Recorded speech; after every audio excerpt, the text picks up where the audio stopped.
Hello, જય માતાજી, જય શ્રી કૃષ્ણ. મિત્રો, આજનો વિડીયો શરૂ કરીએ એ પહેલાં જો તમને મારો વિડીયો પસંદ આવે તો વિડીયોને લાઇક અને શેર કરી દેજો. ચેનલ પર જો તમે નવા હોય તો ચેનલને સબસ્ક્રાઈબ કરી દેજો. ચલો શરૂ કરીએ આજની વાર્તા. નમસ્કાર મિત્રો, સ્વાગત છે તમારું મારી આ યુટ્યુબ ચેનલમાં. આજે અમે તમને એક અલગ જ વાત કહેવા જઈ રહ્યા છીએ. તો ચાલો શરૂ કરીએ આજની આ કહાની. જીવનમાં કોઈ વખત આપણે વિચાર્યું છે કે આપણને ક્યારેય આપણાથી નાની વયના છોકરાઓ પણ આપણને શીખ આપી જાય છે. ત્યારે માત્ર બાળક સમજીને દેતા હોઈએ છીએ. આપણને ખરેખર અબૂધ હોઈએ છીએ, કારણ કે જ્યારે એક નાનું બાળક આપણને જીવન મંત્ર શીખવાડી જાય છે ત્યારે સમજવાનું કે ભગવાન મળી ગયા. આવી જ એક વાર્તા છે નિખાલસ બાળક અઢિયાની. અઢિયો એક પંજાબી છોકરો અને પોતે એક અનાથની જિંદગી જીવતો. કોઈ ક્યારેક ખાવાનું આપે તો જમી લેતો અને ગમે ત્યાં પોતાની મસ્તીમાં સૂઈ રહેતો. ના મંજિલ હતી, ના તો ઠેકાણું. બસ હાલત લઈ ત્યાં જાય તે એક દિવસ રખડતો હતો ત્યારે એક સાધુને મળી ગયા. સાધુ પણ અઢિયાની જેમ સરળ અને સહજતાવાળા શીલવાન સાધુ. અઢિયાની અને સાધુની મુલાકાત થઈ ગઈ અને સાધુની અઢિયાની નિખાલસ સ્વભાવ સાથે મનમેળ બેસી ગયો. થોડીક ક્ષણની મુલાકાતમાં એક ગુરુ અને ચેલાનું સ્વરૂપ તે સાધુ અને અઢિયાના સંબંધમાં જોવા મળ્યું.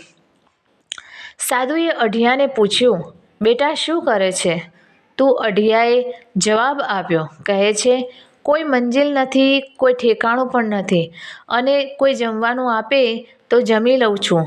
ગુરુએ અઢિયાની નિખાલસ અને સત્ય વાતોથી મજા આવી અને અઢિયાને કીધું, તું મારા આશ્રમમાં મારી સાથે રહેવા આવીશ?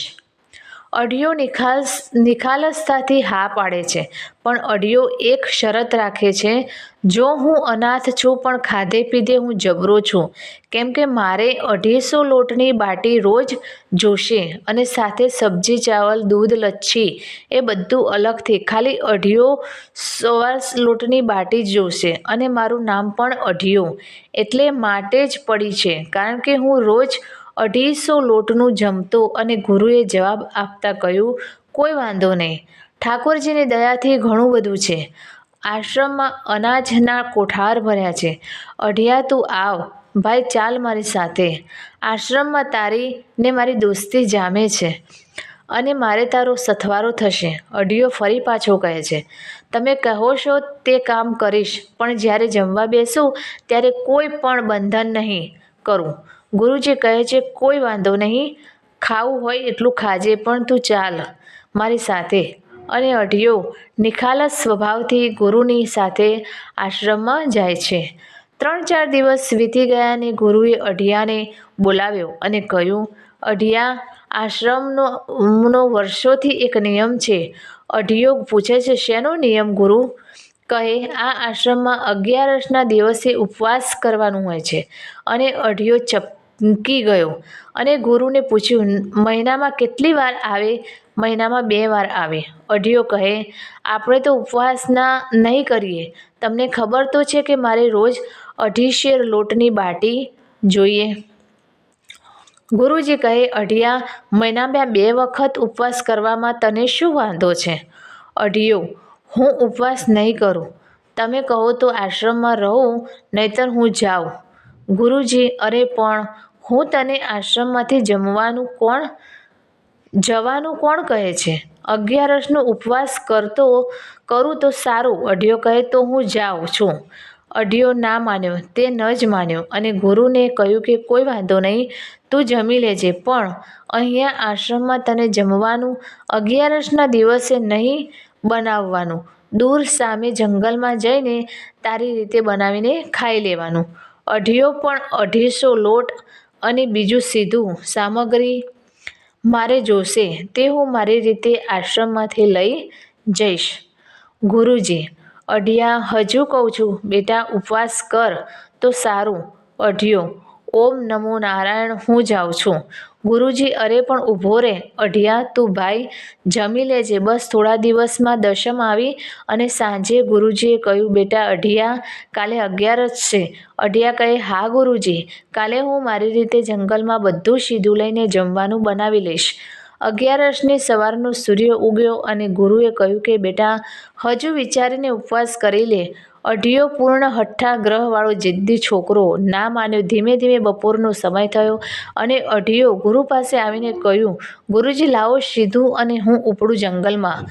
ગુરુજી કહે, તારે ઉપવાસ નથી કરવો? અઢિયો કહે, નથી કરવો. ગુરુ જે સીધું સામગ્રી આપી એ અઢિયો લાકડા, જરૂરી પૂરતા વાસણ અને સીધું લઈને આશ્રમથી દૂર જંગલમાં 1/2 કિલોમીટર દૂર ગયો અને જમવાનું બનાવવા માંડ્યો.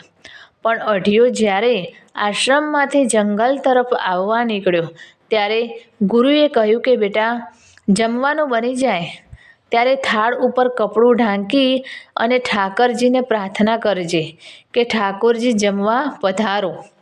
આવું કહેવાનું. અઢિયો કહે, તમારો ઠાકોર જમવા આવવાનો હોય તો એ ખાય એટલો લોટ અને સીધું સામગ્રી વધારી દો. ગુરુજી, અરે ઠાકોરજી જમવા ન આવે, ખાલી ભાવ કરવાનું હોય. આપણે અઢિયો તો વાંધો નહીં.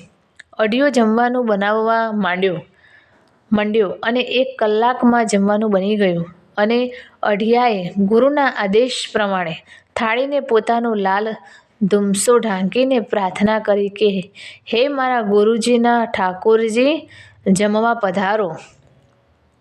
સાવ નિખાલસતાથી અઢિયાએ પ્રાર્થના કરી અને ભગવાન શ્રી રામ નિખાલસ બાળકની પ્રાર્થનાથી અયોધ્યામાં બેઠા હતા ત્યાંથી ઊભા થઈ ગયા અને સીધા અઢિયા પાસે જમવા આવી ગયા. ગુરુના કયા પ્રમાણે 1 મિનિટની પ્રાર્થના પૂરી ન થઈ ત્યાં રામ આવીને સીધા જમવા બેસી ગયા અને અઢિયાને પૂછ્યું પણ નહીં.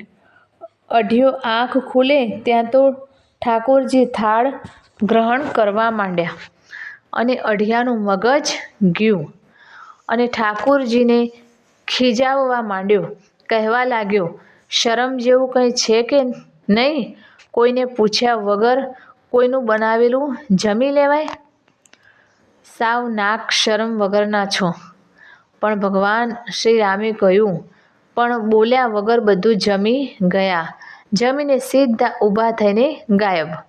અઢિયો બધો સામાન લઈને પાછો આશ્રમમાં આવ્યો અને ગુરુજીને ખખડાવવા લાગ્યો, તમારા ઠાકોર તો શરમ વગરના છે, કંઈ પણ બોલ્યા વિના આવીને સીધા જમવા જ બેસી ગયા અને હું તો પ્રાર્થના કરતો હતો ત્યાં આવીને જમવા બેસી ગયો. પણ એ ગુરુજી બહુ ધ્યાન ન આપ્યું નહીં અને કહ્યું, છોકરો હશે, ઠાકોરજી થોડાક ખાવા આવે, ખોટું શા માટે બોલે છે? તેવું કહીને ગુરુજી પોતાના ધ્યાનમાં લાગી ગયા. તે દિવસે અઢિયાને ઉપવાસ કરવો પડ્યો અને 15 દિવસ પછી પાછી 11 આવી અને ગુરુએ કહ્યું, અઢિયા આજે 11 છે. અઢિયો માથું ધુણાવતા બોલ્યો, હા ખબર છે મને. બીજી 11ને અઢિયો પાછો જંગલ તરફ જવા નીકળ્યો અને આ વખતે તેને 5 શેર લોટ ગુરુજી પાસે માંગ્યો અને કહ્યું કે તમારા ઠાકોરજી આવે તો મારે ભોગવવાનું, હું લોટ વધારે લઈ જઈશ. ગુરુજી કહે, હા ભાઈ લઈ જા ને, ઘણું ભગવાને આપ્યું છે, લઈ જા. અને અઢિયો આ વખતે 5 શેર લોટની બાટી, ચાવલ, સબ્જી, દૂધ અને લચ્છી બનાવીને ગુરુજીએ કયા પ્રમાણે કપડું ઢાંકીને ફરી કહ્યું કે હે મારા ગુરુજીના ઠાકોરજી જમવા પધારો. આવી પ્રાર્થના કરતાં પોણી મિનિટમાં ત્યાં રામ અને સીતા બંને કપડું હટાવીને જમવા લાગ્યા. 1 મિનિટ પૂરી થઈને તરત જોવે ત્યાં તો સીતા અને રામ બંનેને જમતા જોયા ને અઢિયાનો ગુસ્સો આસમાને પહોંચી ગયો અને ફરી કહેવા લાગ્યો, આ કોણ છે સાથે? તમને એકને આમંત્રણ આપ્યું અને આ કોણે લઈને આવ્યા? પણ ભગવાન શ્રી રામ કંઈ પણ બોલ્યા વિના જમી લીધું અને પછી કહ્યું, આ મારી પત્ની છે. અઢિયો જમવાનું આજે પણ ભગવાનના રામ આવીને જમી ગયા અને અઢિયો પાછો આશ્રમમાં ભૂખ્યા પેટે આવીને ગુરુજી ઉપર ગુસ્સે થવા લાગ્યો અને કહેવા લાગ્યો કે તમારા ઠાકોરજી પરણેલા છે અને તેમના પત્ની પણ સાથે લાવવાના છે, મને તમારે કહેવાય તો ખરું ને. પણ ગુરુજીને વાત ગળે ન ઉતરી અને અઢિયાને કીધું, શું વાત કરે છે? પણ અઢિયો રિસાઈને બીજા કામે ભૂખ્યા પેટે વળગી ગયો. પાછા 15 દિવસ વીતી ગયા અને 11સ આવી અને ગુરુજીએ કહ્યું, અઢિયા, આજે 11સ છે. અને અઢિયો ગુસ્સામાં ગુરુજીને કહેવા લાગ્યો, પણ આજે તો હું 7.5 શેર લોટ અને તેના પ્રમાણમાં જ બીજી સામગ્રી લઈને જઈશ. પણ ગુરુજીનો સ્વભાવ ખૂબ જ હોલદોલ, એટલું કહ્યું, કોઈ વાંધો નહીં, લઈ જા, તારે જોઈએ એટલું. અઢિયો આગળના ક્રમ અનુસાર ત્યાંથી નીકળ્યો અને જંગલમાં જઈને બધું જમવાનું બનાવીને સાવ નિખાલસ ભાવે પ્રાર્થના કરી કે મારા ગુરુજીના ઠાકોરજી જમવા પધારો. અને અઢિયાની પ્રાર્થના પૂરી થાય પહેલાં ભગવાન શ્રી રામ, સીતા અને લક્ષ્મણ સહિત જમવા લાગ્યા. અને અઢિયો આંખો ખોલીને જુએ તો રામ, સીતા અને લક્ષ્મણ થાળ જમવા લાગ્યા છે. અને અઢિયો ગુસ્સે થતો જતો હતો અને ભગવાન પ્રેમથી બોલ્યા વગર જમી લીધું કે અઢિયો પાછો ગુરુના આશ્રમમાં આવ્યો અને ગુરુજીએ પૂછ્યું, જમ્યો? અને અઢિયો કાંઈ પણ બોલ્યા વગર મોં ચડાવીને ચાલ્યો ગયો અને પોતાનું કામ કરવા લાગ્યો. ફરી પાછા 15 દિવસ થયા અને દર વખતની જેમ આ વખતે પણ પોતાનો ભાગ મેળવીને 10.5 શેર લોટ અને બીજી જરૂરિયાતવાળી સામગ્રી લઈને જંગલમાં ગયો. બધું જમવાનું તૈયાર કર્યું અને પછી ફરી ગુરુના આદેશ પ્રમાણે, હે મારા ગુરુજીના ઠાકોરજી, જમવા પધારો. અને આ વખતે તો શ્રી રામ, લક્ષ્મણ, જાનકી, જય બોલો હનુમાન કી, ચારેય દેવતાઓ પધાર્યા અને જમી લીધું. આ વખતે તો અઢિયો કંઈ પણ બોલ્યો નહીં અને ચૂપચાપ ગુસ્સાથી લાલ થઈને બેઠો રહ્યો. માત્ર એટલું જ બોલ્યો, તમારે જમો જમો. અને તે દિવસે તો આશ્રમમાં આવીને અઢિયો ગળગળો થઈ ગયો અને કહ્યું કે તમારો ઠાકોર છે તો દર વખતે એક માણસ તો વધારતો જાય છે, પણ ગુરુજી કહે આ રોજ આવું કહે છે, પણ આમાં કંઈક તો સાચું છે. 15 દિવસ ગયા અને અઢિયો આજે નિખાલસ ભાવે બદલો લેવા માગતો હતો. બધી જ સામગ્રી લઈને તે દિવસે પણ જંગલમાં ગયો અને બધું કાચું ઢાંકીને મૂકી દીધું અને પ્રાર્થના કરી, ભાઈ, હે મારા ગુરુજીના ઠાકોરજી જમવા પધારો. રામ, લક્ષ્મણ, જાનકી અને હનુમાનજી પધાર્યા અને કપડું ઉઘાડીને જમવા જાય ત્યાં તો બધું કાચું સીધું પડેલું. અને શ્રી રામે પૂછ્યું, કેમ અઢિયા, આજે જમવાનું નથી બનાવ્યું? અને અઢિયો પોતાના કોમળ અભિમાન સાથે બોલ્યો, હવે જમો ને. અને અઢિયો પાછો બોલ્યો, રોજ હું બનાવતો અને તમે જમી લેતા. એટલી બધી હિંમત હોય તો આજે તમે બધા જમવાનું બનાવો અને હું જમીશ. લક્ષ્મણ લાકડા કાપી લાવ્યા, હનુમાન ચૂલામાં ફૂંક મારે, રામ સીતાને રાંધવામાં મદદ કરે છે અને જમવાનું બનાવ્યું. ને અઢિયો બોલ્યો, મારે 2.5 શેર લોટની રસોઈ અલગ કાઢી નાખો અને પછી તમે જમો. ભગવાન શ્રી રામ બોલ્યા, અરે, આમાં ભાગ ના પાડવાના હોય. તારા ગુરુજીના ઠાકોર અમે છીએ, એ રીતે અમારા પણ ઠાકોરજી છે. ભગવાને અઢિયાને મનાવીને થાળ તૈયાર કર્યો અને શ્રી રામે ભગવાન ભોળાનાથને પ્રાર્થના કરી કે આખા વિશ્વના ઠાકોરજી જમવા પધારો. અને ત્યાં તો ભગવાન શિવની સાથે આખી જમાત જમવા આવી અને પંગતમાં જમવા બેસી ગઈ. અને વળી અઢિયો અકળાયો કે મારે 2.5 શેરનો ભાગ મને આપીને એ બધાને જમાડો.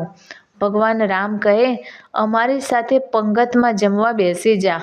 પણ અઢિયો ન માન્યો. મા સીતાના હાથે બનાવેલી રસોઈ એક ખૂટે બધા જ ભગવાન અને તેના ગણોએ જમી લીધું અને એક કોળિયો બાકી રહ્યો. મા સીતા ખૂબ જ પ્રેમ અને ભાવથી અઢિયાને વધેલો કોળિયો મોંમાં મૂકી દે છે. પછી જ એ કોળિયો મોઢામાં ગયો અને અઢિયાને બ્રહ્મ જ્ઞાન થયું અને ઊભો થઈને માત્ર એટલું જ બોલ્યો, હું જ્યાં સુધી પાછો ન આવું ત્યાં સુધી કોઈ અહીંયાથી જતા નહીં. અને ભાઈ, અઢિયો તો આશ્રમમાં દોડ્યો આવ્યો અને ગુરુને કંઈ પણ કહ્યા વગર અઢિયો જંગલમાં લઈ ગયો અને ગુરુજી જોઈએ ત્યાં તો ગુરુજીની આંખો ફાટેલી રહી ગઈ. દેવતાનો મેળો જોઈને ખુશી નથી સમાતી. ગુરુજી બધા જ દેવતાઓ પહેલાં તો અઢિયાના પગમાં પડી ગયા અને કહ્યું, અઢિયા, હું તારો ગુરુ નહીં, પણ આજથી તું મારો ગુરુ છે. આવું કહેવાની સાથે ગુરુજી અને અઢિયો બંનેની આંખમાંથી નીર દળ દળ વહેવા લાગ્યા અને ભેટી પડ્યા. મિત્રો, આજે સ્ટોરી કેવી લાગી કમેન્ટ કરીને જણાવજો. અને જો સ્ટોરી સારી લાગી હોય તો તમારા મિત્રો અને પરિવારમાં શેર કરજો. અમારી ચેનલમાં પહેલીવાર આવ્યા હોય તો ચેનલને સબસ્ક્રાઈબ કરી અમને પ્રોત્સાહિત કરવા વિનંતી.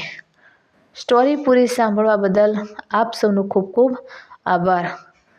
તો મિત્રો, ફરી મળીશું આવી જ એક નવી વાર્તા સાથે. ત્યાં સુધી જય માતાજી, જય Shri Krishna, Har Har Mahadev. Thanks for watching.